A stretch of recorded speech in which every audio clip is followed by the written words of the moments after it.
Uma pergunta logo de início, baseado no Evangelho de hoje, que é de Mateus capítulo 13, 31 a 35. É o seguinte: se o Evangelho fosse uma receita de bolo, o que isso pode significar para você? A expressão assim, permitir que o fermento do Evangelho transforme a massa do bolo da tua vida. E ainda falando de fermento, você consegue permitir que a palavra de Deus cresça dentro de você? Por que Jesus compara o reino a algo tão pequeno como um grão de mostarda? Será que Deus realmente age nas pequenas coisas da nossa vida? Essas perguntas fazem parte do Evangelho de hoje e vamos tratar delas, pois está começando o versículo do dia e as sementes espirituais.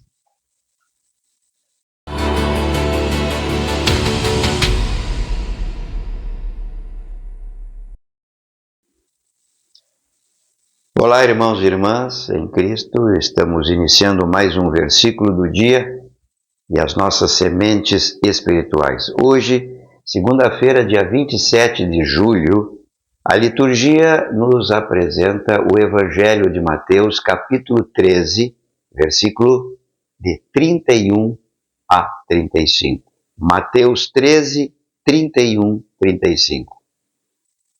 Jesus nos revela duas imagens poderosas sobre o reino: o grão de mostarda e o fermento. O grão de mostarda, o pequeno que se torna grande. Jesus continua ensinando às margens do mar da Galileia. E ao seu redor, ali tem pescadores, agricultores, famílias, homens, mulheres, pessoas muito simples. Por isso que ele se utiliza das parábolas. Todos conhecem uma semente de mostarda. Todos conheciam o fermento que é usado para preparar o pão. Então Jesus diz: o reino dos céus é como um grão de mostarda que um homem semeou no campo.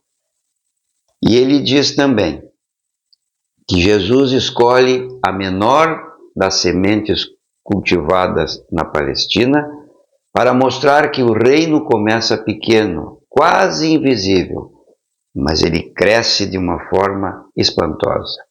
O grão de mostarda representa o início humilde do ministério de Jesus e da igreja. São Jerônimo, ele comenta assim, a mostarda é pequena no início, mas quando cresce, se torna forte como a fé. O nosso catecismo, no número 543 ao 546, diz que o reino é humilde em seus começos, mas poderoso em sua realização. E a igreja é o germe e o início do reino. Vamos falar sobre o fermento, o pequeno que transforma tudo. Uma mulher mistura um pouco de fermento numa quantidade de farinha. Então, esta segunda parábola, ela é importante porque uma mulher pega o fermento, ela mistura em 3 porções de farinha, isso dá 40 quilos, uma quantidade enorme, capaz de alimentar uma multidão. E o fermento ele age de dentro, silenciosamente, até que toda a massa fica fermentada. O fermento ele desaparece no bolo. Ninguém mais consegue enxergar, não é assim? Mas o fermento continua agindo quando você coloca o bolo no forno, até transformar toda a massa. Então, Jesus usa o fermento para mostrar que o reino ele age por dentro da gente, também transformando a nossa fé. O reino não é apenas externo, é uma transformação aqui, interna. O fermento representa a ação do Espírito Santo aqui dentro do nosso coração. E aqui está uma verdade que toca o coração dos conceitos da terapia cristã. Não adianta mudar o discurso, o comportamento externo, se o interior continua o mesmo. O fermento age de dentro para fora. Deus quer transformar as tuas emoções, os teus pensamentos, os teus hábitos. Só um detalhe, a transformação começa no silêncio da oração e no silêncio da tua convicção. O Catecismo, no número 1695, diz que a vida cristã é a transformação interior pelo Espírito. Jesus fala em parábolas para cumprir as Escrituras na sequência do Evangelho. E essas parábolas, ela tem uma função dupla. Elas revelam para quem está disposto a ouvir e escondem para quem endureceu o coração, que são os pessimistas, os orgulhosos. As parábolas são sementes de sabedoria que germinam aqui, no coração.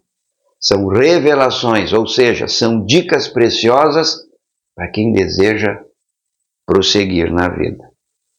O nosso catecismo, no número 1101, diz que o Espírito Santo abre o sentido das parábolas ao coração crente. Quantas vezes você se sentiu distante de Deus porque achava que a linguagem dele era complicada demais para entender? Deus fala na tua língua. Como é que ele faz isso? Ele usa as tuas situações. O que significa isso? Ele usa o que acontece com você para te chamar a atenção. Exemplo, pode ser um recomeço de um trabalho, uma perda de uma chance que apareceu, que é um livramento. Pode ser uma pessoa que cruzou no teu caminho. Para que acontece isso contigo? Para revelar coisas que estavam escondidas. Portanto, preste atenção nos sinais. Deus está mais perto do que você imagina. Ele fala também pelos fatos que acontecem em volta de ti. Vamos ver algumas sementes espirituais para a nossa vida? A fé, ela precisa ser cultivada. A semente precisa de solo, o fermento precisa de massa, o reino precisa de coração disponível. Algumas reflexões. Que pequena semente Deus está plantando na tua vida hoje? O que parece insignificante, mas pode ser o começo de algo grande e você não percebe. Fique ligado. O que impede esse grão de crescer dentro de você? Hoje o Senhor nos revela que as maiores obras de Deus quase sempre começam de maneira simples, silenciosa. Nada do que é feito com amor e dedicação é pequeno aos olhos de Deus. Talvez você esteja desanimado hoje. Talvez você olhou para o tamanho de um problema e pensou: isso eu não vou conseguir, eu vou desistir. De repente você já se sentiu pequeno demais. Quantas vezes você desistiu de um sonho porque ele parecia pequeno demais diante do teu potencial? Quantas vezes você achou que a tua fé era insuficiente? Não é o tamanho da semente que importa. Você pode estar no início de um processo ou de cura, ou de reconstrução, ou de recomeço. Pode ser no início de um processo, de uma sequência de entrevistas, de testes, de provas. Vai desistir? Não menospreze o pouco de organização e de conhecimento que você tem. Isso é uma grande semente. O reino de Deus age no oculto, no aparentemente insignificante. Continue semeando, continue rezando, continue confiando, porque Deus continua trabalhando, mesmo quando os teus olhos ainda não conseguem perceber o resultado. Tenho desanimado logo no início de um projeto ou de um compromisso? E eu pergunto, eu confio que Deus continua agindo mesmo quando eu não estou vendo os resultados? Que pequena semente Deus está me pedindo para plantar hoje? A semente da confiança, a semente da perseverança, a semente do otimismo. Vamos em frente, não desanime, a pequena semente não desanimou. E você, eu, nós somos maiores que uma semente de mostarda, não é mesmo? O reino de Deus, que pode estar dentro de um projeto que você carrega, pode começar pequeno, mas nas mãos do Senhor transforma. Acredite, comece, vá em frente. Muitas vezes nós queremos ser e ver grandes resultados rápidos, mas a lógica de Deus é de perseverança, é de força de vontade. Logo no início, nas pequenas coisas, é na arrancada. A semente é rápida em penetrar no solo, por isso que ela cresce. Por que você acha que Jesus escolheu a menor semente para comparar a grandeza do reino de Deus? O que isso te ensina sobre como Deus avalia o valor que você tem? Em que área da tua vida você precisa permitir que Deus transforme de dentro para fora como um fermento, não apenas fazendo uma mudança de aparência, mas uma verdadeira transformação interior? O que Deus está tentando te dizer através das coisas simples do teu dia a dia? Você tem prestado atenção nas circunstâncias? O reino de Deus cresce como um grão de mostarda e transforma como fermento na massa. Nesse evangelho, Jesus convida você a confiar que a graça de Deus continue agindo, mesmo quando os frutos ainda você não consegue ver. Plante uma pequena semente de ânimo na tua vida hoje e deixa Deus fazer o restante.